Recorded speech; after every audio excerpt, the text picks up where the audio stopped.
lanceront étrangers dans un pays qui ne sera point à eux. Ils seront asservis, on les opprimera pendant 400 ans. Alléluia. On va prendre un autre passage. Je lis la parole du Seigneur. L'Éternel dit, j'ai vu la souffrance de mon peuple qui est en Égypte, et j'ai entendu les cris qu'ils lui font pousser ses oppresseurs, car je connais ses douleurs. Je suis descendu pour les délivrer de la main des Égyptiens et pour les faire monter de ce pays dans un bon et vaste pays, dans un pays où coule le lait et le miel, dans le lieu qu'habitent les Cananéens, les Essiens, les Amoréens, les Phérésiens, les Éviens et les Jébusiens. Voici les cris d'Israël sont venus jusqu'à moi. J'ai vu l'oppression que leur font souffrir les Égyptiens. Maintenant, va, je t'enverrai auprès de Pharaon, et tu feras sortir d'Égypte mon peuple, les enfants d'Israël. Parole du Seigneur. Amen. On va repartir dans notre verset de base, 14. Alléluia. Est-ce qu'on peut s'asseoir? Je pense que vous tous vous avez déjà compris de quoi il s'agit. Alléluia. Amen. Mon thème de ce matin, les cris des enfants d'Israël. Voici notre thème de ce matin. Les cris des enfants d'Israël. Amen. Amen. Peuple de Dieu dans le Seigneur. Nous avons lu dans les livres de Genèse que Dieu dira à Abraham, ton peuple, le peuple d'Israël, seront en captivité dans un pays qui ne sera pas de leur. Dieu l'a prévenu, Dieu a prévenu Abraham. Alléluia. Dieu a dit à Abraham, ton peuple sera esclave quelque part. Dieu a commencé à illustrer à Abraham ce qui allait se passer. Mais ce n'était pas Abraham qui était dans l'esclavage. 4 générations après, nous voyons que la Bible nous parle d'un homme au nom de Joseph. Joseph avait fait un songe, vous connaissez sans doute l'histoire, et les frères de Joseph étaient jaloux de lui. Ils l'ont ramené quelque part, ils l'ont mis dans un trou, et après cela, ils l'ont vendu.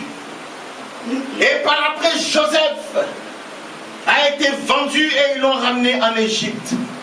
C'est là où l'esclavage, c'est là où le peuple d'Israël ont commencé à entrer en Égypte à travers Joseph. Joseph est venu simplement accomplir ce que Dieu avait dit à Abraham. Israël sera en captivité, mais dans un pays qui ne sera pas le leur. Ils vont être opprimés, oppressés, ils vont souffrir. Et c'est là où Joseph est rentré en Égypte. Alléluia, bien-aimé. Amen. Et la Bible nous parle aussi, nous avons vu dans les livres d'Exode, Dieu a dit, les cris de mon peuple sont venus jusqu'à mes oreilles. Alors, bien-aimés, nous avons vu ces 2 passages. Il y a le premier cri où Dieu a dit, les cris de mon peuple sont venus jusqu'à mes oreilles. Et le deuxième cri, Dieu dira à Moïse, Dieu dira à Moïse, pourquoi ces cris? Dieu posa la question à Moïse, pourquoi ces cris? Il y a 2 cris, est-ce qu'on comprend? Le premier cri, c'était le cri là où le peuple était en esclavage pendant 430 ans, qu'il criait à Dieu.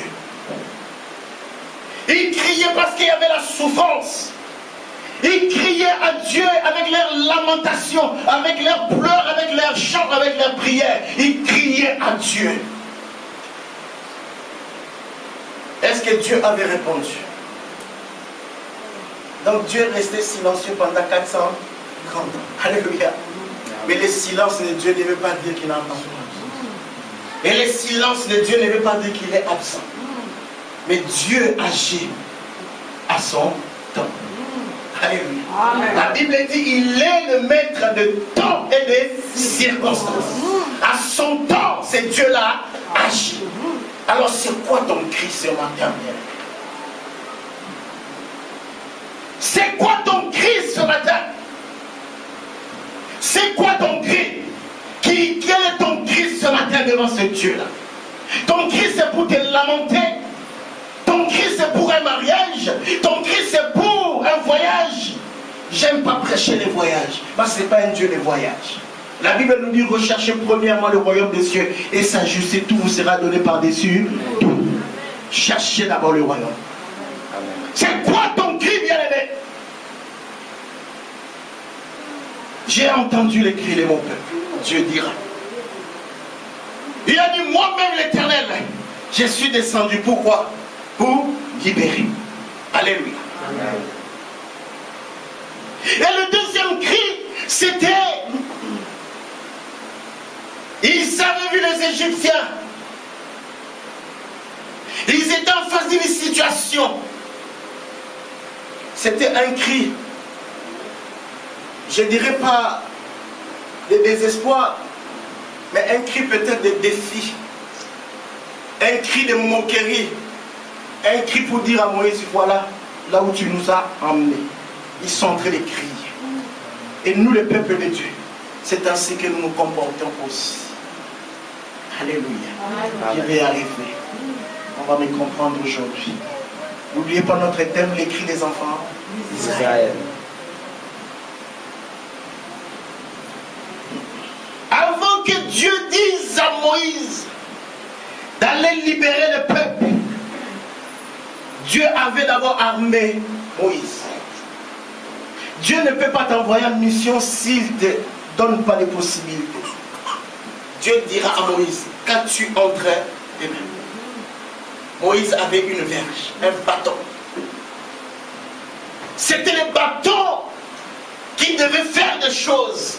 C'est pourquoi Dieu avait demandé. Et bien aimé dans le Seigneur, et toi que tu m'entends ce matin, que fais-tu dans la maison de l'Éternel? Quel est ton rôle dans la maison de l'Éternel? Quel bâton as-tu dans la main pour travailler dans la maison de l'Éternel? C'est quoi ton rôle dans la maison de l'Éternel? Même si tu balayes, le Seigneur voit. Amen. Même si tu essuies les chaises, le Seigneur voit. Amen. Alléluia. Amen. Même si tu reçois les gens du Seigneur, amen. Nous sommes ouvriers dans le Seigneur. L'ouvrier mérite salaire. Alléluia. Amen. Quand tu fais de ce que Dieu t'a donné ton bâton, tu fais quoi avec? Alléluia. Est-ce que je parle à quelqu'un? Je suis venu simplement te dire ce que le Seigneur attend de tout. Et moi aussi je m'inclus dedans. Alléluia. Amen. Les cris des enfants d'Israël est bien aimé. Dieu posa la question à Moïse. Pourquoi ces cris? Parce que Dieu ne comprenait pas pourquoi le peuple d'Israël devait crier. Parce qu'il a dit à Moïse, j'ai entendu les cris de mon peuple. Moi-même l'Éternel, je suis descendu pour les libérer. Alors Dieu est descendu comment? En s'incarnant dans Moïse. Alléluia. L'Éternel était là lui-même. Et Dieu demande, mais pourquoi ces cris? Peuple de Dieu, ce matin, pourquoi tu cries? C'est quoi ton problème? Pourquoi tu cries? Quel Dieu sers-tu? Quel Dieu servons-nous pour que nous puissions crier? La Bible nous dit, garde le silence. L'Éternel combattra pour toi. Mais pourquoi crions-nous? Elle est où ta foi en Dieu? J'ai entendu les témoignages d'une maman au fond là-bas. Elle ne savait pas comment payer les frais scolaires de ses enfants. Mais cette femme a posé un acte. Elle s'est retournée vers qui? Vers celui qui est en nous. Elle a montré ses problèmes. Elle a poussé son cri vers ce Dieu. Et ce Dieu-là a répondu. Amen. Alléluia. Amen. Il est fidèle, ce Dieu-là. Il est fidèle, bien-aimé. Ce Dieu-là est fidèle. Je sais de quoi je vous parle. Ce Dieu-là est fidèle. Amen. Pourquoi ces cris? Les enfants d'Israël avaient un problème. Leur problème, c'était quoi et c'était qui? Les problèmes des enfants d'Israël, c'était les Égyptiens. Alléluia. Amen. Les enfants d'Israël regardaient ce qui était derrière eux, les Égyptiens. Ils avaient peur des Égyptiens. Or, Dieu l'avait dit de quitter, de partir. Leur problème, c'est les Égyptiens. C'est nous aussi les chrétiens. Nous avons un problème. Nous regardons les Égyptiens. C'est quoi ton Égypte? Et c'est quoi ton Égyptien aujourd'hui, ce matin? Ton Égyptien, tu regardes ton âge. Oh, j'ai presque 35 ans, je ne suis pas marié. Mais pourquoi tu regardes les Égyptiens? La Bible déclare dans ma maison, il n'y aura point de femmes célibataires. Pourquoi regardes-tu les Égyptiens? Alléluia. Amen. Tu regardes et tu ne conçois pas. Tu es en train de pleurer, Seigneur, je n'ai pas d'enfant. Oh, la Bible nous dit dans ma maison, il y aura point de femmes stériles. Mais tu regardes les Égyptiens. Alléluia. Amen. Pourquoi regardons-nous les Égyptiens, bien-aimés? Le peuple d'Israël était là, regardez les Égyptiens. Ils avaient peur, la Bible nous dit, ils avaient peur. Ils étaient effrayés. Pourquoi regardes-tu les Égyptiens? Pourquoi regardes-tu les Égyptiens, bien-aimés? Tu es dans ce pays, ça fait peut-être 10 ans. Tu dis, mais comment je vais sortir de ce pays? Tu regardes qui? Les Égyptiens. Une fois tu entends, oui, les gens sont sortis, 300 personnes ou 400 personnes sont sortis à Tanger. Tu commences à t'exciter. Tu dis, moi aussi je vais aller à Tanger, je vais sortir. Eh mais c'est Dieu qui t'a dit? Ouais. Est-ce que c'est Dieu qui t'a dit que tu dois sortir par Tanger ou par Nador? Il n'y a que la mer que vous connaissez. Il n'y a que les Zodiacs que vous connaissez. Nous, on va sortir par Zodiac. Est-ce que Dieu vous a dit que c'était le cas? Pourquoi pas l'avion? Pourquoi pas l'aéroport? Alléluia. Pourquoi limitez-vous ces dieux-là? Pourquoi regardez-vous les Égyptiens bien-aimés? Les peuples de Dieu regardaient les Égyptiens. Parce que l'Égypte avait ses chars, avait ses chevaux, avait ses combattants. Tous ils étaient là bien musclés. Ils étaient impressionnants. Et les peuples de Dieu tremblaient parce qu'ils étaient démunis. Or, ils ont oublié. Ils avaient quelqu'un. Ils avaient quelqu'un. Ils avaient quelqu'un. Il y avait un prophète. L'homme de Dieu, c'est qui encore? C'est Élisée ou Élie? Je crois que c'est Élisée. Hein? Il a dit, Seigneur, si tu pouvais ouvrir les yeux à mon serviteur pour qu'il voie. Lorsque le Seigneur a ouvert les yeux, il a vu toute une multitude d'armées de l'Éternel tout autour. Alléluia.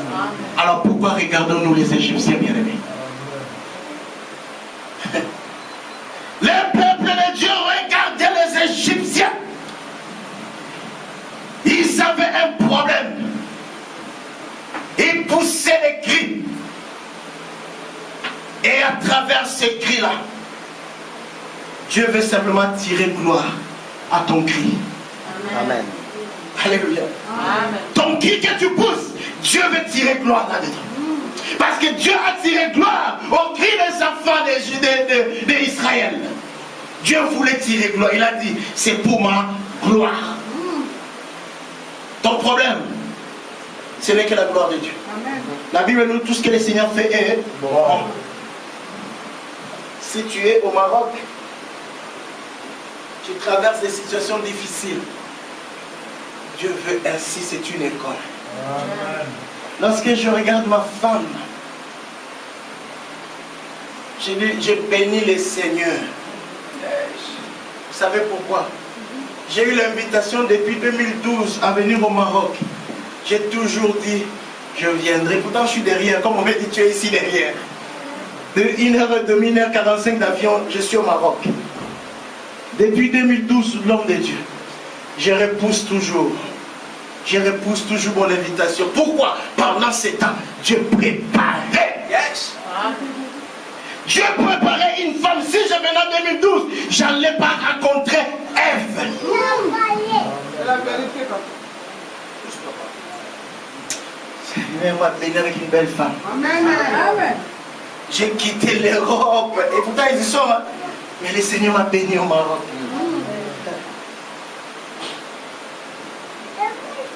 Parce que Dieu a entendu mon cri. le Seigneur a entendu mon cri. J'ai crié. Et le problème des enfants d'Israël, c'était les Égyptiens et ils n'avaient pas la foi. Au lieu de regarder, c'est lui qui a créé les cieux et la terre.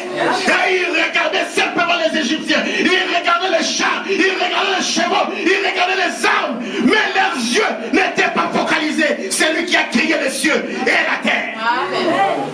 Ils avaient un problème, les enfants d'Israël. C'est pourquoi ils criaient. Dieu dira à Moïse, pourquoi ces cris? Dieu ne comprenait pas pourquoi il devait crier. Et toi, pourquoi tu cries, bien-aimé, ce matin? Est-ce que je parle à quelqu'un? Amen. Les Égyptiens, bien-aimés, ce n'était la réalité. Ce n'est que la réalité. L'homme, écoutez ceci. On a inventé beaucoup de choses sur moi ici au Maroc. On a parlé du mal et de moi. On m'a inventé beaucoup de choses. C'est votre spécialité au Maroc, hein, de parler des gens. Vous critiquez même Dieu. C'est incroyable. Vous parlez même du mal de Dieu. Si on vous raconte des histoires, vous direz, il a fait les prophètes. Parce que c'est la réalité. Mais l'homme s'attache souvent à la réalité. Mais il ne cherche pas la vérité. Est-ce que je parle à quelqu'un? Amen. Cherchons la vérité, bien-aimés. Cherchons la vérité. N'attachons-nous pas à la réalité, bien-aimés. La réalité, c'est le Maroc. La réalité, c'est le Maroc. La vérité, c'est quoi? C'est la promesse que Dieu t'a faite. C'est ça la vérité. Qu'est-ce que Dieu t'a dit dans le secret? Quelle est la parole de Dieu? Si Dieu t'a dit quelque chose, c'est ça la vérité pour toi. La réalité, c'est le Maroc. Et le Maroc, c'est une école pour toi. Alors, ressuscitez dans cette école. À la fin, vous aurez un diplôme. Alléluia. Ne négligez pas cette école. Ne négligez pas cette école. Parce que cette école m'a donné une femme. Oh, cette école m'a donné une femme. Cette école a forgé une femme pour moi. Cette école, oh bien-aimé, j'ai trouvé une femme dans cette école. Amen. Si moi j'ai trouvé, vous aussi vous pouvez. Alléluia. La réalité, bien-aimé. La réalité n'est pas la vérité. La réalité n'est pas la vérité, bien-aimé. Les enfants d'Israël, ils regardaient les Égyptiens parce que c'était la réalité. Or, la vérité, c'était quoi? C'était le Dieu d'Israël. Il était lui-même descendu pour libérer. C'est ça que les enfants d'Israël oublient. Est-ce que je parle à quelqu'un ce matin? Dieu avait donné la verge à Moïse. Dieu avait demandé la verge. Qu'est-ce que tu as entre tes mains? Moïse a dit, j'ai la verge. À l'époque, les enfants d'Israël avaient la verge. Oh, mais Dieu nous a fait grâce aujourd'hui. Il nous a donné un nom qui est au-dessus de tous les noms. Afin que dans ce nom, tous genou fléchissent, que toutes les langues confessent qu'il est Seigneur. Voilà ce que Dieu t'a donné. Voilà ce que Dieu t'a donné. Dieu avait donné la verge aux enfants d'Israël. Devant la mer, il y avait la verge. Mais nous, aujourd'hui, nous avons un nom qui est au-dessus de tous les noms. C'est le nom de Jésus-Christ. Dans ce nom, les Jésus-Christiens ont fléchi leurs genoux. Avec ce nom, les cavaliers ont fléchi les genoux. Alors pourquoi ton cri, bien-aimé? Pourquoi ton cri? Pourquoi cries-tu? Quel Dieu servons-nous, bien-aimés? Soit nous servons le Dieu des Égyptiens, soit nous servons le Dieu d'Israël. Alors ce matin, il faut que tu choisisses. Quel Dieu sers-tu? Est-ce que je peux avancer? Donnez-moi la main et j'avance.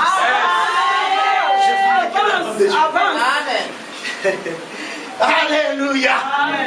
Je vais finir, mais vous en faites pas. Dieu nous a donné un nom qui est au-dessus de tous les noms.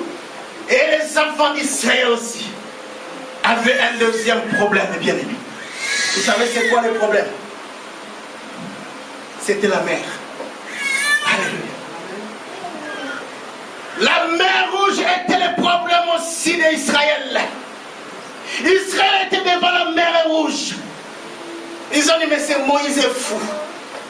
Nous aimons servir les Égyptiens. Oh, il y a d'autres qui aiment servir le monde. Il y a d'autres qui préfèrent les fétiches. C'est ça l'Égypte, bien évidemment. Il y a d'autres qui préfèrent la corde de la grammaire. Il y a d'autres qui aiment les désirs de bonne aventure, les femmes qui vous racontent, les Madame Soleil qui vous lisent dans les mains. C'est ça l'Égypte. Mais il y avait la mer qui posait problème aux enfants d'Israël. Les enfants d'Israël étaient confrontés à la mer. Ils ont cherché querelle à Moïse. Ils ont cherché palabre à Moïse. Mais Dieu avait dit à Moïse, qu'as-tu entre tes mains? Moïse avait la verge. Et toi ce matin, qu'as-tu?